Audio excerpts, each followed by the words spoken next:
agindo na direção da restauração.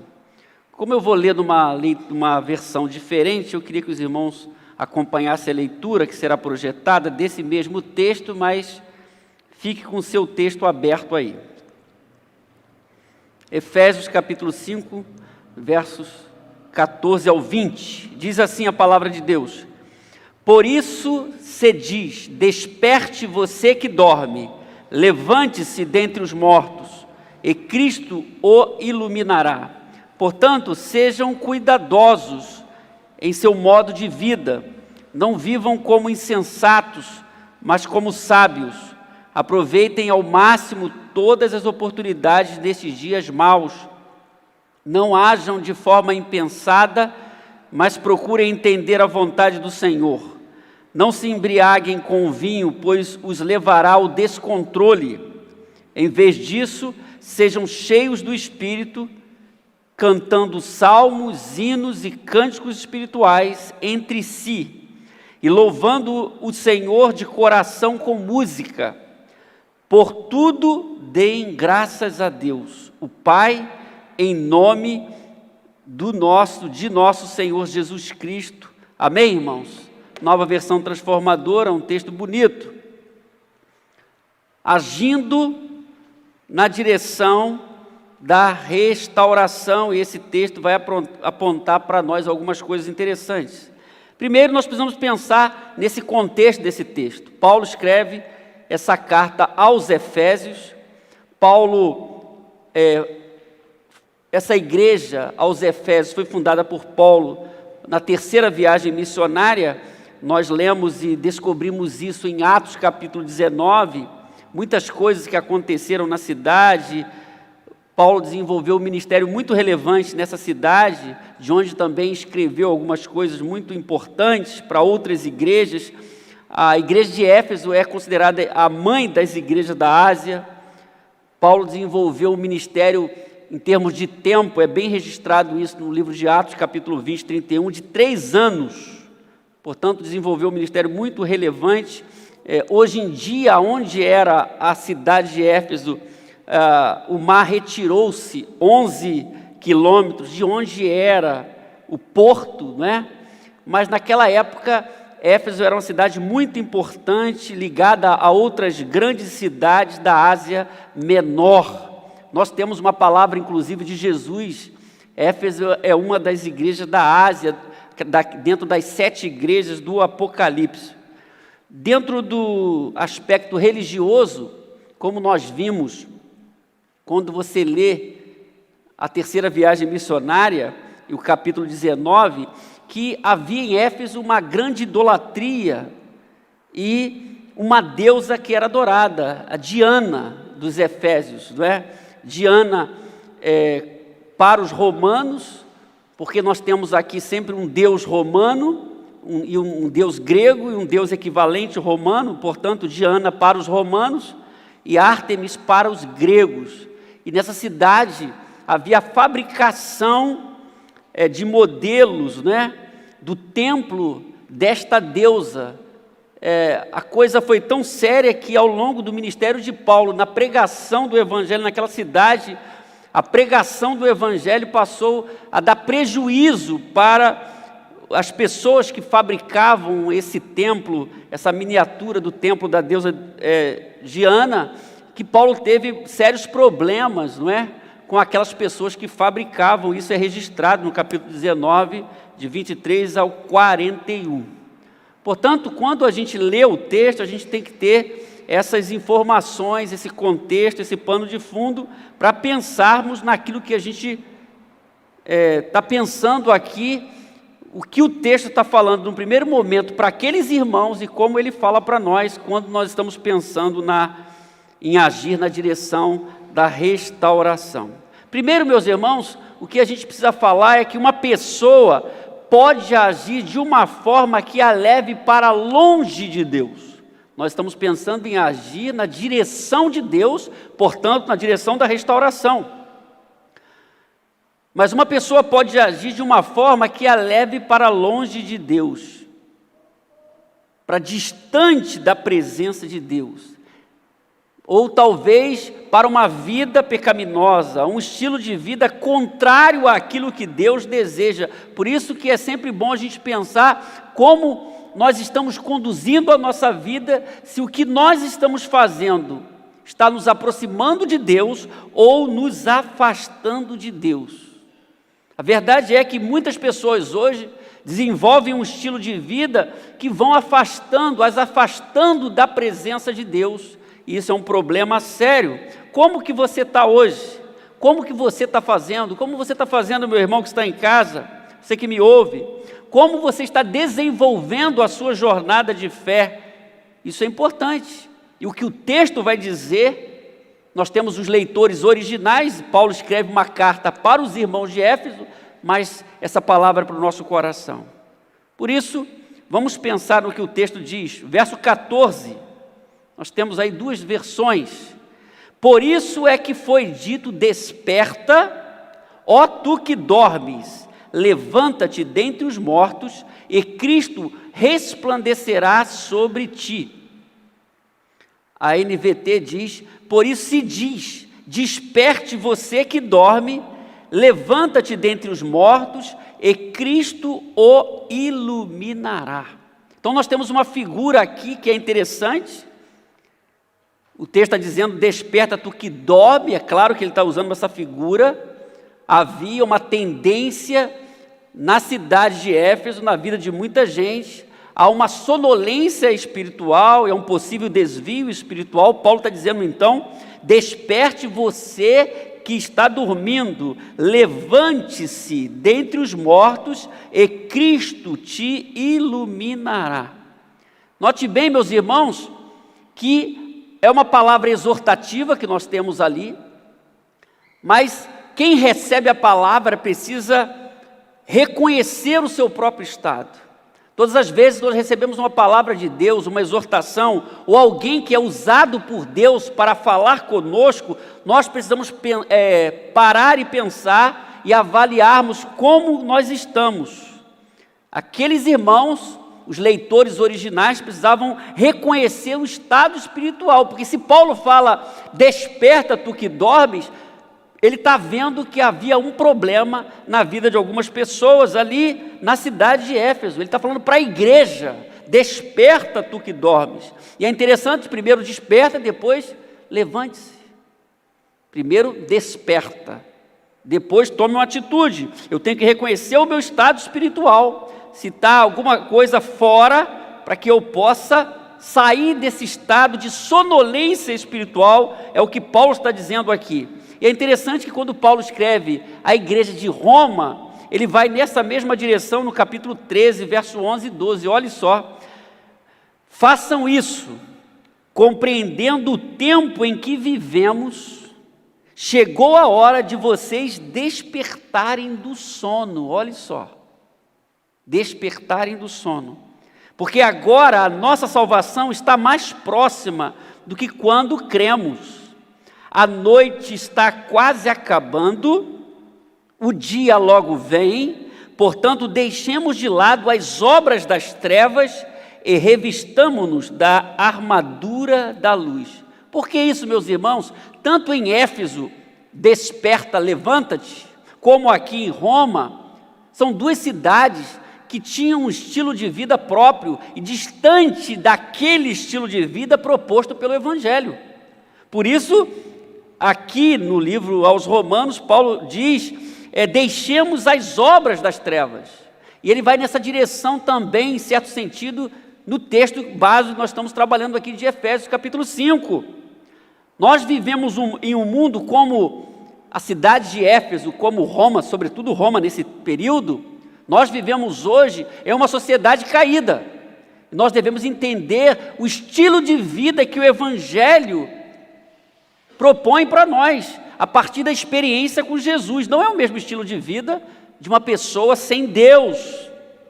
Por isso nós devemos pensar nessa palavra, se nós queremos agir na direção da restauração. Note bem, estamos querendo isso, agir na direção da restauração. Eu preciso olhar para a minha vida, fazer uma leitura. Será que eu estou dormindo?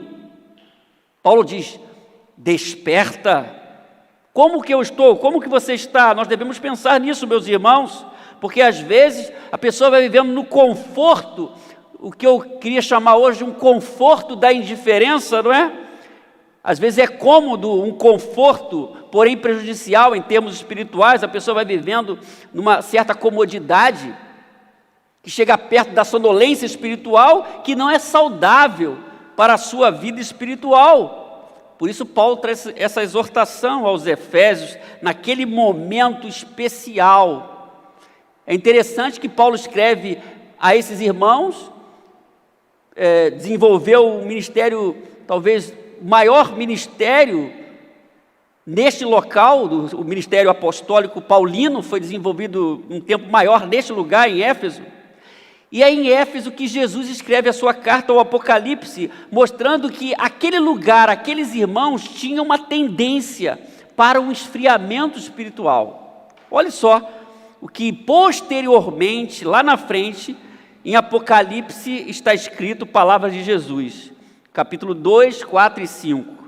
Contra você, porém, tenho isto: você abandonou o seu primeiro amor. Olha só. Lembre-se de onde caiu, arrependa-se e pratique as obras que praticava no princípio. Se não se arrepender, virei a você e tirarei o seu candelabro do lugar dele. Olha só, o que isso mostra, meus irmãos? Nós tivemos num primeiro momento uma igreja estabelecida, orientações apostólicas, uma transição para o ministério pastoral, porque no Novo Testamento você tem o ensino apostólico, depois os presbíteros. Em Éfeso mesmo, na despedida, Paulo chama a liderança, passa a responsabilidade, estabelece o ensino. Mas nós vemos agora, depois de tantos anos, que a igreja mostra uma fragilidade que já tinha demonstrado o seu início lá com Paulo. Desperta, tu que dormes, Jesus está dizendo agora aqui. Lembre-se de onde caiu. O texto fala, abandonou o seu primeiro amor. Houve um esfriamento espiritual. Por isso nós não podemos desprezar aqueles primeiros sinais. Sinais que estão mostrando que de repente a vida não está caminhando bem, as atitudes não estão sendo boas, porque de repente isso vai crescer e vai prejudicar a minha vida espiritual. Isso mostra que aconteceu em grande parte com os irmãos de Éfeso. Paulo esteve trabalhando com eles, trouxe uma exortação, mas Jesus diz agora que a coisa não estava muito boa ali com os irmãos, tinham deixado o primeiro amor. Por isso nós devemos pensar em que pé nós estamos. Se nós queremos agir na direção da restauração, a primeira coisa é olhar para dentro de si mesmo, avaliar a vida, tomar uma atitude. Por isso, desperte você que dorme, levante-se dentre os mortos, e nós temos uma palavra aqui: Cristo te iluminará. Há sempre uma oportunidade para aquele que está vivendo uma sonolência espiritual, sempre há a oportunidade de voltar e receber a iluminação que vem de Jesus. Se você está nesse estado de sonolência espiritual, avalie-se, desperte, levante-se e Cristo vai te iluminar. Amém, irmãos? Quando nós estamos pensando em agir na direção da restauração, isso é importante. O texto prossegue no verso 15. Portanto, sejam cuidadosos em seu modo de vida, não vivam como insensatos, mas como sábios. Então, Paulo está falando como essas pessoas deveriam conduzir as suas vidas. E eu já falei aqui, havia em Éfeso um estilo de vida, como há em nossa sociedade hoje. Então nós temos aqui uma metáfora sobre a conduta geral da vida, em seus padrões e hábitos, não é? Portanto, sejam cuidadosos em seu modo de vida, não vivam como insensatos, mas como sábios. Então o termo que aparece nessa versão que nós lemos é cuidadosos, e aqui é relevante. Então o texto está indicando uma certa vigilância, a condição sem a qual um cristão não pode ficar em pé ou viver de maneira digna do Evangelho de Cristo, porque nós somos de Jesus, temos outro padrão de vida. Então nós temos uma outra exortação aqui, a exortação primeiro àqueles irmãos que não andassem e não estabelecessem o mesmo padrão de vida mundano, em termos bíblicos, não é? Às vezes as pessoas confundem o que é mundano, em termos bíblicos, que os irmãos de Éfeso não vivessem aquele padrão de vida da cidade. O padrão que deveria ser era outro padrão. Inclusive, na mesma carta, no capítulo 5, no início, que nós não lemos, né? Paulo vai dizer o seguinte, capítulo 5, verso 8 a 10. Efésios 5, diz lá: porque outrora, ou no passado, vocês eram trevas. Olha só a linguagem de Paulo. Mas agora são luz no Senhor. Ele diz: vivam como filhos da luz. Viver como filho da luz. Pois o fruto da luz consiste em toda bondade, justiça e verdade. E aprendam a discernir o que é agradável ao Senhor. Outrora vocês eram trevas, mas agora sois luz do Senhor. Então, eu tenho que ter esse padrão de vida, eu sou luz no Senhor. Já vivi nas trevas, agora eu estou na luz do Evangelho. Amém, irmãos? Por isso nós temos 3 versões aí, desse trecho final. Não vivam como insensatos, olhe lá, mas como sábios. A NVT, a Nova Almeida atualizada, diz: vivam não como tolos, mas como sábios. E a Almeida, século 21, diz: que o vosso procedimento não seja de tolos, mas de sábios. Tem gente que acha que está vivendo bem, que está fazendo o correto, e aqui Paulo diz que é tolice. Não vivam como insensatos ou tolos, mas como sábios. E temos um apelo então aqui, irmãos, bíblico, para vivermos na sabedoria que vem de Jesus. A sabedoria que vem de Jesus. Uma exortação para não ser insensato, mas para ser sábio. Como que nós estamos hoje? Nós estamos vivendo como tolos ou como sábios? Isso é importante porque nós estamos olhando para o agir de Deus em nossa vida, nós estamos pensando em restauração, em algum nível, todos nós, a todo momento, precisamos ser restaurados. Deus vai agindo em nossa vida e nós devemos pensar nisso. Não vivermos como tolos ou insensatos, mas como sábios. E a sabedoria vem do alto, vem de Cristo. Amém, irmãos? O texto prossegue dizendo, verso 16: aproveitem ao máximo todas as oportunidades nestes dias maus. Então, Paulo, se você acha que o dia é mau hoje, nós estamos falando de algo de 2000 anos atrás. Paulo já estava dizendo: aproveitem ao máximo todas as oportunidades nestes dias maus. Ou na Nova Almeida: aproveitem bem o tempo, porque os dias são maus. Aí nós temos aquela expressão nas versões mais antigas de remir o tempo, né, que significa pechinchar, como aquele que vai comprar naquele tempo favorável no mercado, que ele vai então pechinchar para comprar alguma coisa por um preço melhor. Essa é a ideia que está aqui. Aproveitem aquela oportunidade. Então tudo isso nos faz pensar numa vida séria com Deus, aproveitar bem o tempo, porque os dias são maus. E nós sabemos na história que muita coisa aconteceu nesse tempo, a perseguição aos apóstolos, aos crentes. E Paulo já estava falando: olha, vamos aproveitar bem o nosso tempo, porque os dias são maus. Paulo vai nessa mesma direção escrevendo aos Colossenses.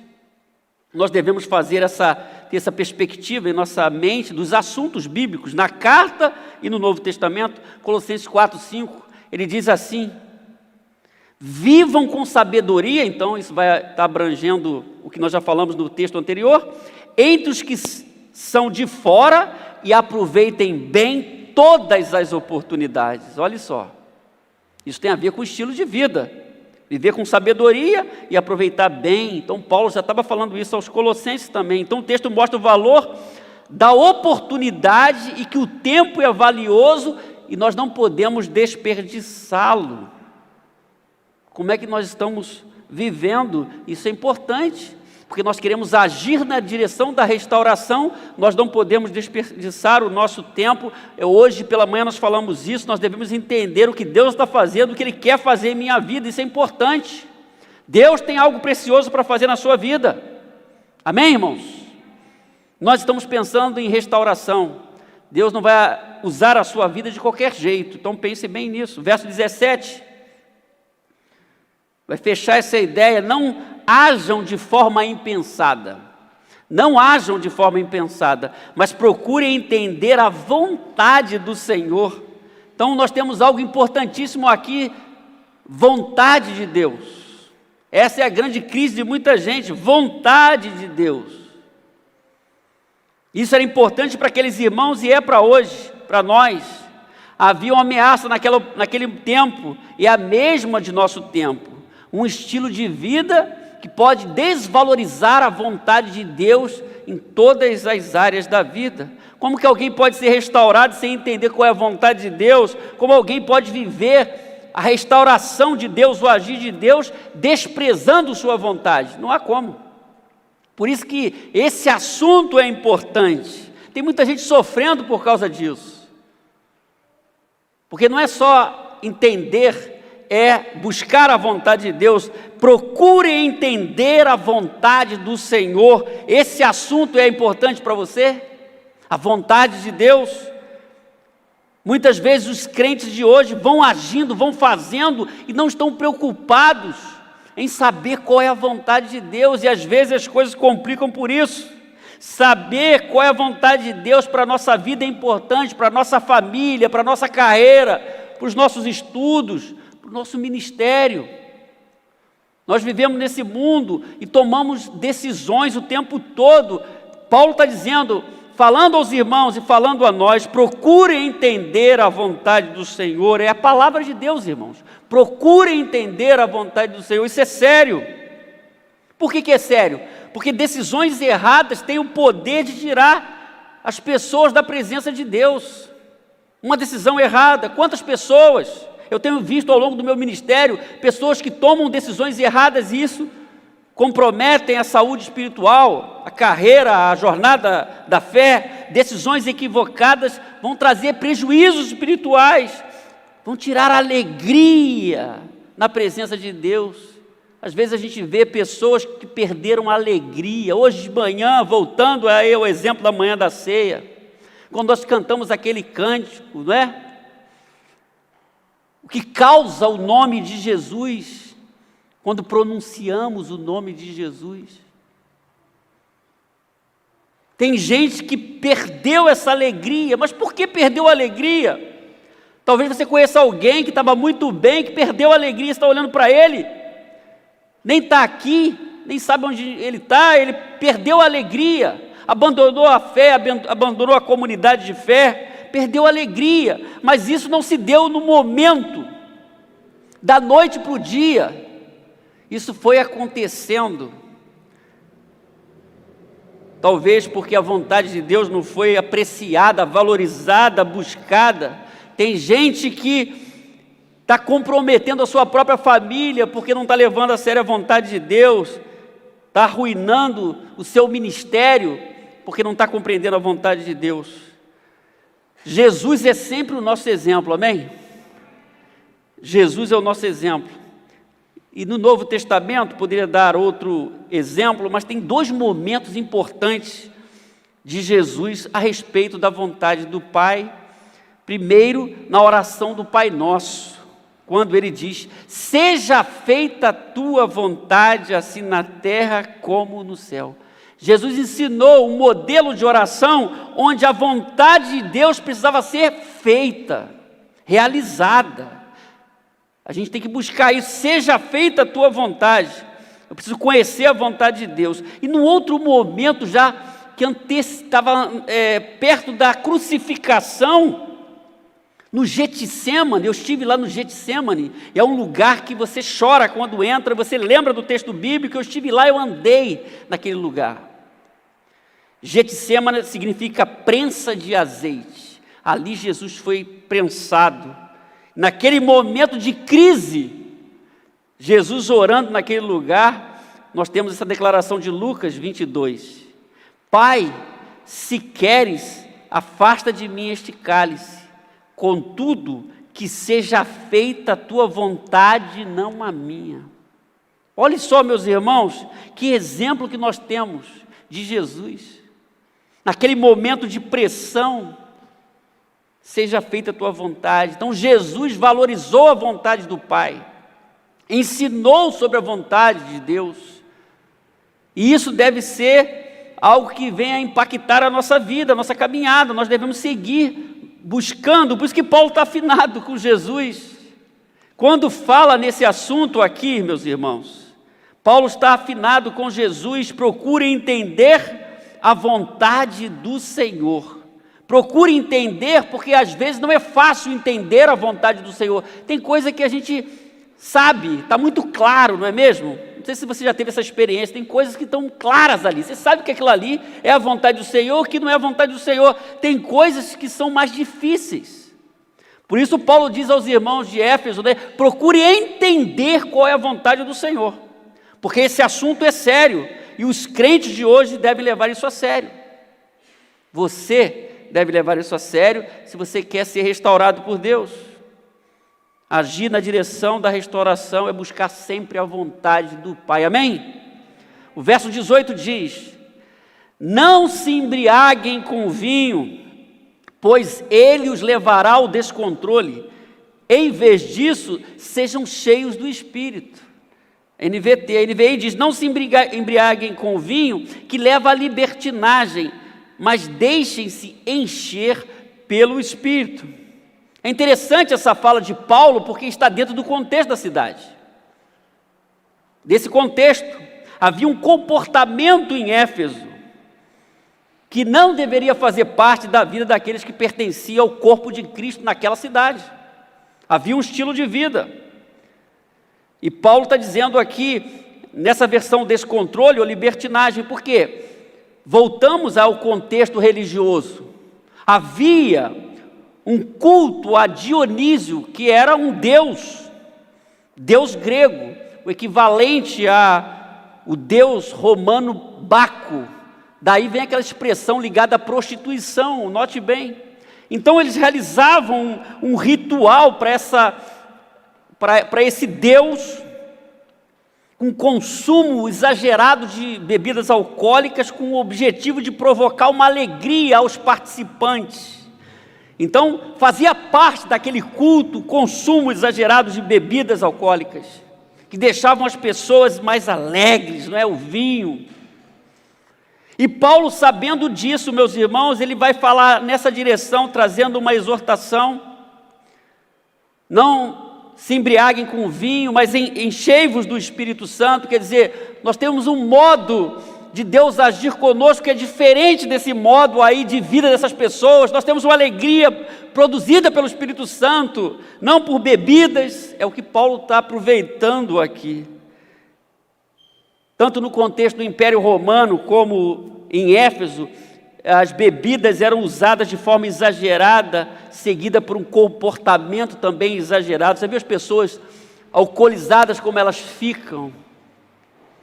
E algumas delas passam a vida presas a esse estilo de vida. Nós temos Jesus, nós temos a alegria do Espírito Santo. Então, Paulo aponta para este comportamento de libertinagem ou descontrole, que fazia parte da sociedade da época, que não deveria fazer parte dos filhos de Deus. Ao invés disso, então, ele está propondo uma mudança. Ao invés disso, ao invés de libertinagem produzida pelo álcool, eu tenho que permitir que o Espírito Santo me encha, indicando outro estilo de vida. Sejam cheios do Espírito Santo, mas deixem-se encher pelo Espírito Santo. Aqui o texto original é presente imperativo passivo. Isso significa que eu tenho que ter esse modo de vida constantemente, aceitar essa exortação e permitir que o Espírito Santo já está em mim. Ninguém pode ser cheio sem ter o Espírito Santo, ninguém pode ser cheio sem se converter, mas ele está falando para crentes. Então, ao invés desse estilo de vida, deixem-se encher pelo Espírito Santo, que ele controle a sua vida, e ele que produza frutos em sua vida. Então, o texto mostra que deveria ter uma substituição. E se ele está falando para crentes, ele está falando para gente que estava tendo uma certa amnésia espiritual do que deveria ser como discípulos de Jesus. O que ocorre hoje, meus irmãos, Deus nos lembra de algumas coisas, porque nós temos essa capacidade também, nos esquecemos facilmente daquele padrão de vida que o Evangelho nos impõe, e nós não devemos ter esse estilo de vida, mas em sermos cheios do Espírito Santo. Alguém disse que o vinho nos torna bestiais, e o Espírito Santo nos torna celestiais. Você quer ser um estilo de vida bestial ou celestial? Nós temos tudo com Deus e com a ação do Espírito Santo. Nós conhecemos pessoas viciadas em drogas, viciadas em bebidas, e elas acham que aquilo é o suprassumo da vida, e aí a gente diz para elas: olha, eu já tenho tudo isso, Deus agindo em mim, eu tenho uma alegria, que não é produzida artificialmente, eu tenho um Deus que age em minha vida. Por isso nós estamos pensando em restauração. Eu preciso pensar nisso. Paulo estava exortando aqueles irmãos, nós precisamos ser cheios do Espírito Santo, deve fazer parte da nossa jornada de fé. Quais foram suas experiências no que tange a ser cheio do Espírito Santo até hoje? Qual o momento que isso foi marcante? E não tem um padrão, a não ser o padrão que nós vamos ver aqui, o 18 com o restante. Mas quais as experiências que você teve no que tange a ser cheio de Deus, cheio do Espírito Santo, um transbordar do Espírito Santo? Nós vemos isso na Bíblia, porque ser cheio do Espírito Santo deve fazer parte da dinâmica da vida dos discípulos de Jesus. Dois momentos que nós destacamos aqui, que os servos de Deus ou os apóstolos foram cheios do Espírito Santo. Primeiro, depois daquela cura do capítulo 3 de Atos, perseguidos ali os discípulos, os apóstolos, e o texto diz em Atos 4:31, depois dessa oração, o lugar onde estavam reunidos tremeu, e todos ficaram cheios do Espírito Santo e pregavam corajosamente a palavra de Deus.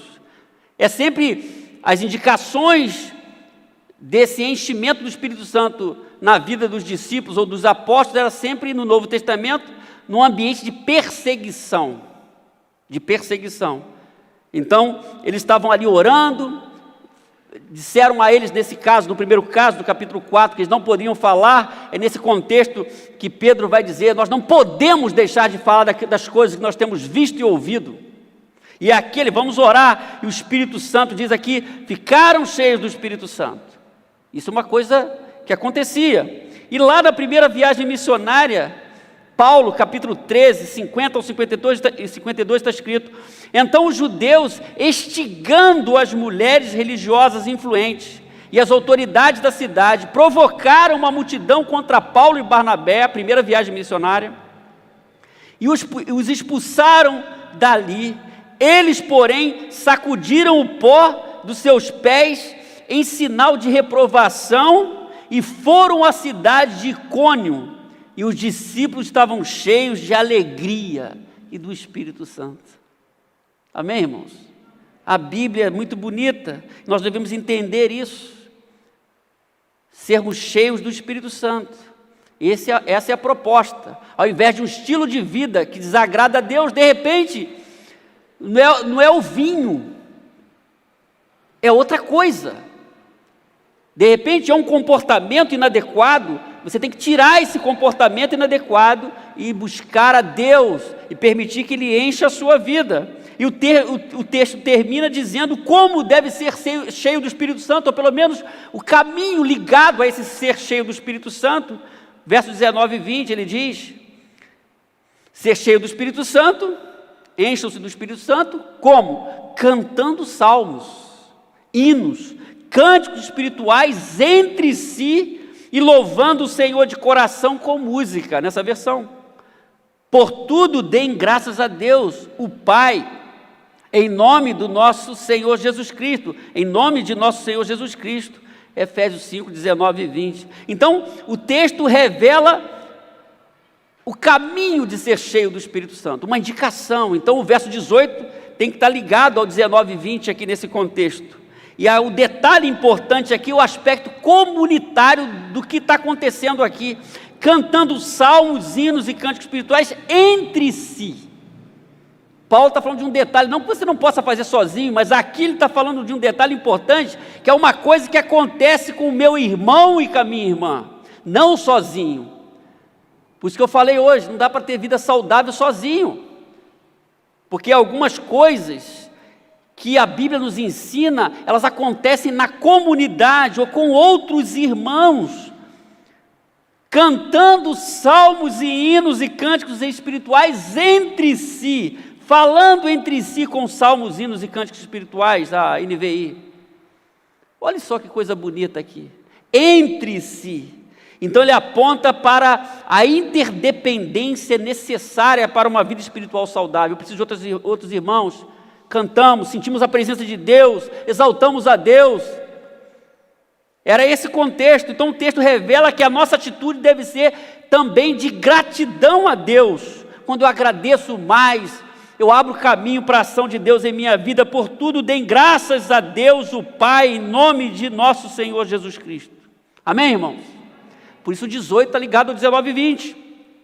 O que a gente aprende aqui, meus irmãos, é que a frieza espiritual, ela se manifesta, ou pode se manifestar, quando a interdependência é substituída pelo isolamento. Eu perco o manifestar de Deus, eu perco as bênçãos dos meus irmãos trazem com a sua vida, para a minha vida. Eu não posso fazer isso. Você conhece pessoas que estão vivendo na frieza espiritual, na falta de amor, porque tomaram a decisão de viverem isoladas, sozinhas.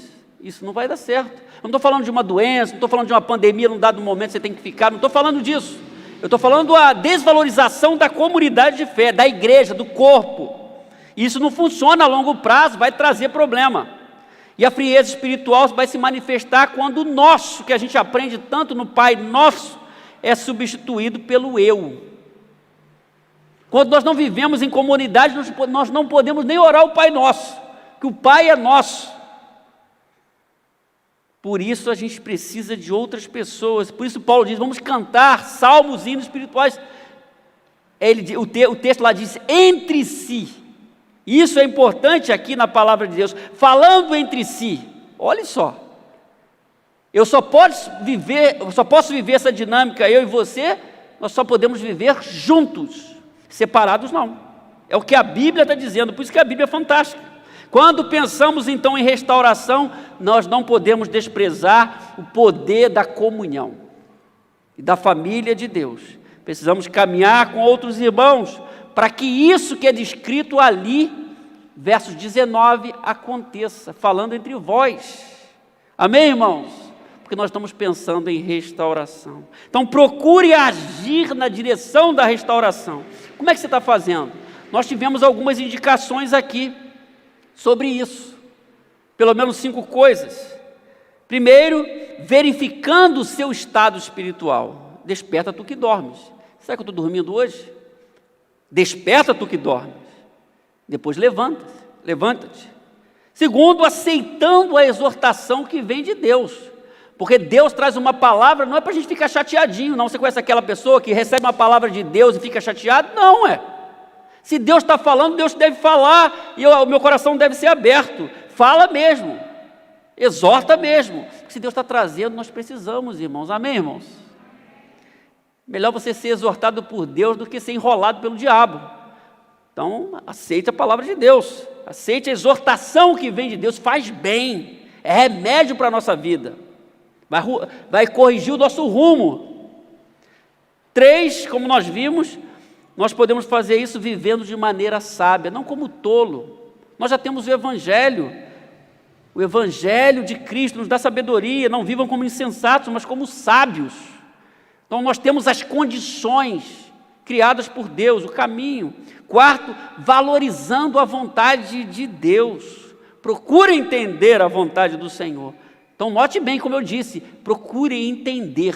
Nem sempre está muito claro ou clara a vontade de Deus. Eu preciso procurar entender qual é a vontade de Deus para isso.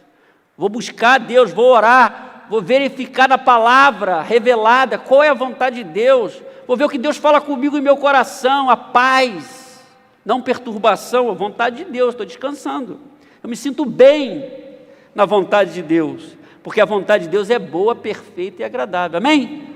E 5, como vimos, sendo cheio do Espírito Santo, eu posso caminhar na direção da restauração, porque sendo cheio do Espírito Santo, Deus está agindo, deixem-se encher. Tem gente que está travando a ação do Espírito Santo em sua própria vida, e Deus não tem espaço para trabalhar, e Ele só vai trabalhar à medida que eu abro o meu coração, e como nós vimos no texto, que envolve esse ser cheio do Espírito Santo, desenvolvendo uma vida de adoração com outros irmãos, cantando hinos, cânticos espirituais, louvando a Deus, agradecendo a Deus. Aí você percebe que Deus está enchendo você, Deus está agindo, e há uma alegria não produzida por outra coisa, a não ser pela ação do próprio Espírito Santo.